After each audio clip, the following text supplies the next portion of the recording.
খবর শুনছেন বিশ্ব সংবাদ 24 চ্যানেল থেকে। প্রথমেই জানাবো সংবাদ শিরোনাম। সোনাম ওয়াংচুককে হাসপাতালে নিয়ে গেল পুলিশ, বিক্ষোভস্থল ফাঁকা করার নির্দেশ। রাজারহাটে ভাড়া বাড়িতে বিস্ফোরণ, সিসিটিভিতে ধরা পড়ল চাঞ্চল্যকর ফুটেজ। 32 বছরে এই প্রথম 21শে জুলাইয়ের মঞ্চে ব্রাত্য শহীদ রতন মণ্ডলের পরিবার, বিস্ফোরক অভিযোগে তোলপাড়। শুধুই নয়, সরকার পতন, ভোটে বিশ্ব রেকর্ড গড়ল পশ্চিমবঙ্গ, ঘোষণা নির্বাচন কমিশনের। কারা আসল তৃণমূল, কিভাবে হবে সিদ্ধান্ত, স্পষ্ট করে জানিয়ে দিল জাতীয় নির্বাচন কমিশন। বাংলাদেশে ফেরানো হবে শেখ হাসিনাকে, ঘোষণা করল ভারতের বিদেশ মন্ত্রক। অগাস্ট মাসে অন্নপূর্ণা যোজনা 3000 টাকা কারা পাবেন, এই সকল মহিলাদের জন্য আসতে পারে সুখবর। ভোটার তালিকা থেকে নাম বাদ যাওয়া মানে নাগরিকত্ব হারানো নয়, জানালো সুপ্রিম কোর্টের প্রধান বিচারপতির বেঞ্চ। সমুদ্রের আগ্রাসনে লন্ডভন্ড গোবর্ধনপুর, বাঁধ উপচে ডুবল 300 বিঘা কৃষি জমি, জলমগ্ন বহু বাড়ি। বড়সড় দুর্যোগের মুখে উত্তরবঙ্গ, 4 জেলায় লাল সতর্কতা। কেমন থাকবে দক্ষিণবঙ্গ? আমতলা অভিষেকের বহুতল দপ্তর বুলডোজার দিয়ে ভেঙে ফেলা হচ্ছে, মোতায়েন পুলিশ ও কেন্দ্রীয় বাহিনী। ফ্রি রেশন নিয়ে বড় আপডেট, কারা পাবেন, কিভাবে করবেন আবেদন। আবেদন বাতিল হবে, অন্নপূর্ণা যোজনা কারা পাবেন না, স্পষ্ট করলেন রাজ্যের মন্ত্রী। যেখানে সেখানে রং করে দেওয়াটা বিজেপির এজেন্ডার মধ্যে নেই। একাডেমি অফ ফাইন আর্টসের টিকিট কাউন্টারের গেরুয়া রং, কি বলছেন শ্রমিক ভট্টাচার্য। আপনার হাতে এখন অনেক সময়, সরকারি হেলিকপ্টার দিয়ে দেব, মমতাকে কি প্রস্তাব দিলেন শুভেন্দু। আশা করি কেউ ডিম ছুড়বেন না আমার দিকে, বছরের বেস্ট সন্ধ্যায় উপস্থাপকের ভূমিকায় পাওলির সঙ্গী ব্রাত্য। মোদীর পদত্যাগ চাইলেন ককরোচ প্রধান দীপকে। কেন তৃণমূল ছেড়েছিলেন শুভেন্দু, বিস্ফোরক কথা ফাঁস করলেন রাজীব বন্দ্যোপাধ্যায়। নন্দনের বিরাট স্ক্রিনে বিশ্বকাপ, থাকবেন খোদ মুখ্যমন্ত্রী, জেলায় জেলায় থাকছে জায়ান্ট স্ক্রিন। এরপর আসছে বিস্তারিত খবরে। বাঁকুড়ায় নতুন ইস্পাত কারখানার ভিত্তিপ্রস্তর করতে গিয়ে প্রাক্তন মুখ্যমন্ত্রী মমতা বন্দ্যোপাধ্যায়কে ফিনিশানা করলেন মুখ্যমন্ত্রী। মমতাকে বাঁকুড়ার এই নতুন কারখানা দেখতে যাওয়ার প্রস্তাব দিলেন শুভেন্দু। প্রয়োজনে প্রাক্তন মুখ্যমন্ত্রী যাতায়াতের জন্য তিনি সরকারি হেলিকপ্টারেরও ব্যবস্থা করে দেবেন বলে জানিয়েছেন। বাঁকুড়ার মেজে এদিন শ্যাম স্টিল কারখানার নতুন ইউনিটের ভিত্তিপ্রস্তর স্থাপন অনুষ্ঠানে অংশ নিয়েছিলেন মুখ্যমন্ত্রী শুভেন্দু অধিকারী। সেই অনুষ্ঠানে বক্তব্য রাখতে গিয়ে বলেন, আমি প্রাক্তন মুখ্যমন্ত্রীকে বলবো, আপনার হাতে এখন অনেক সময়, একবার এসে এই কারখানার ভেতরটা দেখে যাবেন। কেন বললাম জানেন? উনি কথায় কথায় হিন্দি ভাষী মারোয়ারি সম্প্রদায়ের মানুষকে বলেন, এরা তো বহিরাগত, বাংলাকে গুজরাট উত্তরপ্রদেশ হতে দেব না। এখানে এসে আমি অভিভূত। এই কারখানার ভেতরে রাধা মাধব মহাদেবের শিবলিঙ্গ তো আছে, গোশালা সবুজায়ন আছে, একই সঙ্গে বাংলার 2 বরেণ্য ব্যক্তিত্ব রবীন্দ্রনাথ ঠাকুর, সুভাষচন্দ্র বসুর মূর্তিও আছে। আপনি একবার এসে দেখে যান, আমাকে জানাবেন, সরকারি হেলিকপ্টারও দিয়ে দেব। বিধানসভা নির্বাচনের পর থেকে কালীঘাট তৃণমূলে ভাঙনের ছবি ক্রমশ স্পষ্ট। একের পর এক বিধায়ক ও নেতা মমতা বন্দ্যোপাধ্যায়ের শিবির ছেড়ে ঋতব্রতর বিদ্রোহী গোষ্ঠীতে চোখ খুঁজছেন। রাজীব বন্দ্যোপাধ্যায় সরাসরি মমতা বন্দ্যোপাধ্যায়ের উদ্দেশ্যে আবেদন জানিয়ে বলেন, আমি কেন জানি না, বুঝতে পারছি না যে মমতা বন্দ্যোপাধ্যায় এখন অভিষেক বন্দ্যোপাধ্যায় করে যাচ্ছেন। আমি দিদিকে হাত জোর করছি যে দয়া করে আর অভিষেক করবেন না, আর অভিষেককে বাঘের বাচ্চা বানাবেন না, আর অভিষেককে ডিফেন্ড করার চেষ্টা করবেন না, কারণ এই অভিষেকের জন্যই আজকে দলটার এই অবস্থা। এরপর তিনি নির্বাচনী ফলাফল নিয়েও নিজের অবস্থান স্পষ্ট করেন। তার বক্তব্য, নির্বাচনের ভরাডুবির জন্য কেউ দায় নয়, একমাত্র একজনই দায়ী, তার নাম হচ্ছে অভিষেক বন্দ্যোপাধ্যায়। তাকে ইমিডিয়েট মমতার উচিত বর্জন করা। শুধু অভিষেক নয়, এদিন শুভেন্দু অধিকারীর ভূয়সী প্রশংসাও করেন রাজীব। তার দাবি, শুভেন্দুর মতো নেতাকে দল থেকে দূরে সরিয়ে দেওয়ার সিদ্ধান্ত পরবর্তীতে তৃণমূলের জন্য অনেক বড় রাজনৈতিক ক্ষতির কারণ হয়ে দাঁড়ায়। আর্জেন্টিনা স্পেনের দ্বৈরথ এবার ড্রয়িং রুম ছাড়িয়ে আছড়ে পড়েছে একেবারে সিনেমা স্ক্রিনে। এই প্রথমবার নন্দনের বিরাট স্ক্রিনে বিশ্বকাপ ফাইনাল দেখার বিরল সুযোগ করে দিচ্ছে রাজ্য সরকার। আর খেলা দেখার সঙ্গী যদি হন স্বয়ং মুখ্যমন্ত্রী, তবে সূত্রের খবর, রবিবার আমজনতার এই বিশ্বকাপ দর্শনের উদ্বোধনে থাকার কথা শুভেন্দু। সঙ্গে থাকবেন একগুচ্ছ খেলাপ্রিয় মন্ত্রীরাও।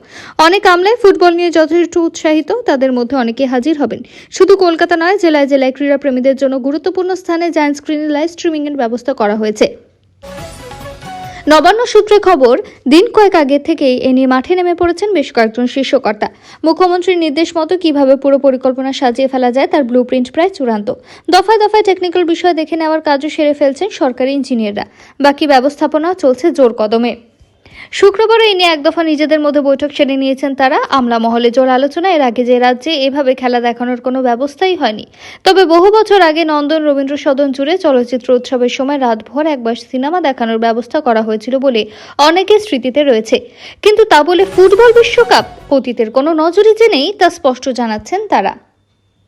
রাজ্যে ক্ষমতা বদলের পর থেকেই পূর্বতন শাসক দলের নেতাদের লক্ষ্য করে ডিম ছোড়ার ঘটনা ঘটেছে।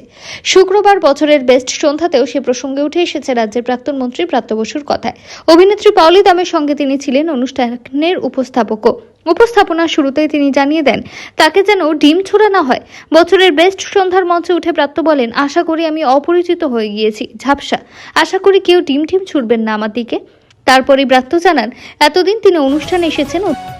রাজ্যে পালাবদলের পর তৃণমূলের বড় নেতাদের মধ্যে সাংসদ সৌগত রায় প্রথম ডিমের আক্রমণের মুখে পড়েন উত্তর 24 পরগনার নিমতায়। তা দুদিন পরে দক্ষিণ 24 পরগনার সোনারপুরে মৃত তৃণমূল কর্মীর বাড়ি যাওয়া পথে ডিম ছোড়া হয় তৃণমূলের সর্বভারতীয় সাধারণ সম্পাদক অভিষেক বন্দ্যোপাধ্যায়কে লক্ষ্য করে। তারপর থেকে গোটা রাজ্যে ডিম ছোড়া একটা জনপ্রিয় ট্রেন্ড হয়ে উঠেছে। তৃণমূলের জয়প্রকাশ মজুমদার থেকে শুরু করে সব্যসাচী দত্ত, কলকাতা পুরসভার কাউন্সিলর বাপ্পাদিত্য দাশগুপ্ত থেকে নৈহাটি পুরসভার চেয়ারম্যানের পুত্র অভিজিৎ চট্টোপাধ্যায় যে যেখানে গ্রেপ্তার হয়েছেন তারাই ডিমের টার্গেট। অভিযুক্তকে গ্রেপ্তার, থানায় নিয়ে আসা, থানা থেকে বার করা, শারীরিক পরীক্ষা করাতে নিয়ে যাওয়া, কোর্টে নিয়ে যাওয়া, কোর্ট থেকে পুলিশ বা জেল হেফাজতে নিয়ে যাওয়া, প্রায় সর্বত্রই ডিম আক্রান্ত হচ্ছেন অভিযুক্তরা। সেই সঙ্গে ডিমের 7 ভাগ করে নিতে হচ্ছে তাদের সুরক্ষা দেওয়ার কাজে নিযুক্ত পুলিশ কর্মীদেরও। ডিম আক্রান্ত হয়েছেন কুনাল ঘোষও। এই বছরের বেস্ট সন্ধ্যার মঞ্চে সে প্রসঙ্গই শোনা গেল প্রাত্যর মুখে। বিতর্ক দানা বেঁধেছে একাডেমি অফ ফাইন আর্টসের একটি টিকিট কাউন্টারের গেরুয়া রং করাকে নিয়ে। একাডেমি অফ ফাইন আর্টস চত্বরের একাংশে গেরুয়া রং করার প্রতিবাদ জানালেন এক ঝাঁক নাট্য ব্যক্তিত্ব।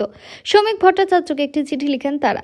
বিজেপির রাজ্য সভাপতির সঙ্গে সাক্ষাতের সময় চেয়েছেন নাট্য ব্যক্তিত্বরা। একাডেমি অফ ফাইন আর্টস প্রতিষ্ঠানটির উপর অশৈল্পিক বিকৃত আক্রমণ ঘটেছে, বিক্ষিপ্তভাবে গেরুয়া রং করা হয়েছে। বিজেপির রাজ্য সভাপতি শ্রমিক ভট্টাচার্যকে চিঠি লিখে এমনই অভিযোগ জানিয়েছে নাট্য ব্যক্তিত্ব চন্দন সেন, বিভাস চক্রবর্তী, সৌরভ পালুধিরা। বিতর্ক দানা বেঁধেছে একাডেমি অফ ফাইন আর্টসের একটি টিকিট কাউন্টারে গেরুয়া রং করা নিয়ে। এই ঘরে নিরাপত্তা রক্ষীরাও থাকতেন। অভিযোগ তাদের থাকার সরঞ্জাম বের করে দিয়ে ঘরে তালা ঝুলিয়ে দেওয়া হয়েছে। এই ঘটনার প্রতিবাদ করেছেন নাট্য ব্যক্তিত্ব চন্দন সেনরা। বিজেপির রাজ্য সভাপতি শ্রমিক ভট্টাচার্যকে একটি চিঠি লেখেন তারা। সেখানে লেখা হয়েছে কোনো কার্যকারী সিদ্ধান্ত ছাড়াই কিছু ঘর ব্যবহার করা হচ্ছে। দুঃখের বিষয়, আক্রমণকারী গোষ্ঠী নিজেদের পরিচয় দিচ্ছে ভারতীয় জনতা পার্টির সদস্য কর্মী হিসেবে। চিঠির নিচে সই রয়েছে বিভাস চক্রবর্তী, অরুণ মুখোপাধ্যায়, অশোক মুখোপাধ্যায়, অসিত বসু, চন্দন সেন, দেবাশিস মজুমদার, মেঘনাথ ভট্টাচার্য, বিমল চক্রবর্তী, সীমা মুখোপাধ্যায়, অরূপ রায়, শেখর চক্রবর্তী, বিলু দত্ত, সৌরভ পালুধি, সঞ্জিতা দে। শ্রমিক ভট্টাচার্যের সঙ্গে দেখা করার সময়ও চেয়েছেন তারা। বিজেপির রাজ্য সভাপতি 3 থেকে 4 দিনের মধ্যে দেখা করতে পারেন বলে জানিয়েছেন চন্দন সেন। অন্নপূর্ণা যোজনায় আবেদন করলে 3,000 টাকা করে পাওয়া যাবে এমন কোনো গ্যারান্টি নেই। অনেকে ঝাড়াই বাছাইয়ের পর যোগ্য উপভোক্তা বেছে নিচ্ছে রাজ্য সরকার। এই পরিস্থিতিতে কাদের আবেদন বাতিল করা হবে তা জানালেন রাজ্যের নারী শিশু সমাজ কল্যাণ দপ্তরের স্বাধীন দায়িত্বপ্রাপ্ত মন্ত্রী মালতী রাভা রায়। রথযাত্রার দিন কোচবিহারের একটি খুঁটি পুজোর মঞ্চ থেকে অন্নপূর্ণা যোজনা নিয়ে বড় বার্তা দেন রাজ্যের মন্ত্রী। আবেদনকারীদের আশ্বস্ত করে একদিকে তিনি বলেন যোগ্য মা বোনেরাই সরকারি প্রকল্পের টাকা পাবেন, অন্যদিকে কারা পাবেন না সেটাও স্পষ্ট করে দেন। শনিবার সকালে বিশাল পুলিশ বাহিনী, কেন্দ্রীয় বাহিনী ও দমকলের উপস্থিতিতে প্রশাসনের আধিকারিকরা অভিষেকের ওই কার্যালয়ে পৌঁছন। সূত্রের খবর, আগেই পাঠানো হয়েছিল নোটিশ। নির্মাণ অবৈধ অভিযোগে শনিবার সকালে সাংসদের আমতলার কার্যালয় ভাঙার কাজ শুরু করে প্রশাসন। প্রথমে 5 তলায় ভবনের সামনে শেড ভাঙা হয়, ক্রমে ভাঙা হয় দোতলার দেওয়াল। শনিবার সকালে অভিষেকের কার্যালয় ঘিরে ফেলে পুলিশ ও কেন্দ্রীয় বাহিনী, সঙ্গে ছিলেন দমকলের আধিকারিক, বিডিও, বিএলআরও। তারপরে পৌঁছে যায় বুলডোজার। অভিযোগ, 5 তলার এই ভবনটি অনুমোদিত বিল্ডিং প্ল্যান ছাড়াই নির্মাণ করা হয়েছে। প্রশাসন সূত্রে জানা গিয়েছে অভিযোগের ভিত্তিতে আগে সংশ্লিষ্ট পক্ষকে নোটিশ পাঠানো হয়েছিল। তবে নির্ধারিত শুনানিতে কেউ উপস্থিত না থাকায় প্রশাসন পরবর্তী পদক্ষেপ করছে। শনিবার সকালে কার্যালয়ের সামনে থাকা নীল রঙের শেডটিও ভেঙে ফেলা হয়। ভবনের সামনে শেড ভাঙার পর সেখানে ততক্ষণে জড়ো হন এলাকাবাসীদের অনেকেই। কেউ কেউ ভবনের ভেতরে ঢুকে পড়েন। তাদের ভবনের ভেতর থেকে বার করে দেয় পুলিশ। সূত্রের খবর, গত 30 জুন দক্ষিণ 24 পরগনা প্রশাসনের তরফ থেকে নোটিশ পাঠানো হয়েছিল। নোটিশটি পাঠিয়ে অমিত বন্দ্যোপাধ্যায়, মতি মল্লিক এবং সুশান্ত মণ্ডল নামে 3 জনকে সংশ্লিষ্ট দপ্তরে গত 15 জুলাই দুপুর 2টার সময় হাজির হতে বলা হয়েছিল। অমিত অভিষেকের বাবা। নোটিশে তাকে লিপস অ্যান্ড বাউন্সের ডিরেক্টর বলে উল্লেখ করা হয়েছে। তাতে জানানো হয়েছিল সুশান্তের অভিযোগের ভিত্তিতে সকলকে তলব করা হয়েছে। সব পক্ষকে নিজেদের দাবি বা অভিযোগের সপক্ষে প্রয়োজনীয় নথি প্রমাণ নিয়ে যেতেও বলা হয়েছিল। অভিযোগ নোটিশ পেয়েও নির্দিষ্ট দিনে অর্থাৎ গত বুধবার কার্যালয় কর্তৃপক্ষের তরফে হাজিরা দেওয়া হয়নি। তারপরে শনিবার সকালে প্রশাসন সক্রিয় হয়ে উঠেছে। গত 24 মে এম বাইপাসের ধারের মাঠপুকুর এলাকায় দেবেন্দ্র চন্দ্র দিয়ে রাস্তার উপরে থাকা তৃণমূলের একটি দলীয় কার্যালয় বুলডোজার দিয়ে ভেঙে ফেলা হয়। ঘটনাস্থলে উপস্থিত ছিল ট্যাংরা থানার পুলিশ। স্থানীয়দের অভিযোগ, 2011 সালে রাজ্যের পালাবদলের দখলের পর একটি বাড়ির সামনের অংশ দখল করে প্রথমে মাঠপুকুর ব্যায়াম সমিতি নামের ক্লাব তৈরি করা হয়। পরে সেটি তৃণমূলের কার্যালয়ে পরিণত হয়। দীর্ঘদিন ধরে সেখানে মদ জুয়ার আসর ও নানা অসামাজিক কাজ চলত বলে অভিযোগ করেন এলাকাবাসীরা। প্রতীক থেকে সম্পত্তি কাদের দখলে যাবে, কারা আসল তৃণমূল, কিভাবে নিশ্চিত করা হবে প্রশ্নের উত্তর সিদ্ধান্ত স্পষ্ট করে জানিয়ে দিল জাতীয় নির্বাচন কমিশন। কালীঘাট তৃণমূল নাকি ঋতব্রত শিবির, জোড়াফুলের প্রতীক থাকবে কাদের হাতে, কারা আসল তৃণমূল কংগ্রেস? 21শে জুলাইয়ের আগে এই নিয়ে টানটান উত্তেজনা দুই শিবিরে। আত্মপক্ষ সমর্থনের যাবতীয় নথি ইতিমধ্যে নির্বাচন কমিশনকে দিয়ে এসেছে দুই শিবির। এবার উত্তরের অপেক্ষা। আজ এ নিয়ে কি জানালো জাতীয় নির্বাচন কমিশন? দিল্লিতে শুক্রবার কমিশনের তরফে বিষয় অবস্থান স্পষ্ট করে জানানো হয়েছে। কারা আসল তৃণমূল তার চূড়ান্ত সিদ্ধান্ত হবে আইন মেনেই, এমনটাই জানিয়ে দিয়েছে জাতীয় নির্বাচন কমিশন। কমিশনের তরফে জানানো হয়েছে, এ নিয়ে সব পক্ষের কাগজ যাচাই করে শুনানির পরেই নেওয়া হবে চূড়ান্ত সিদ্ধান্ত।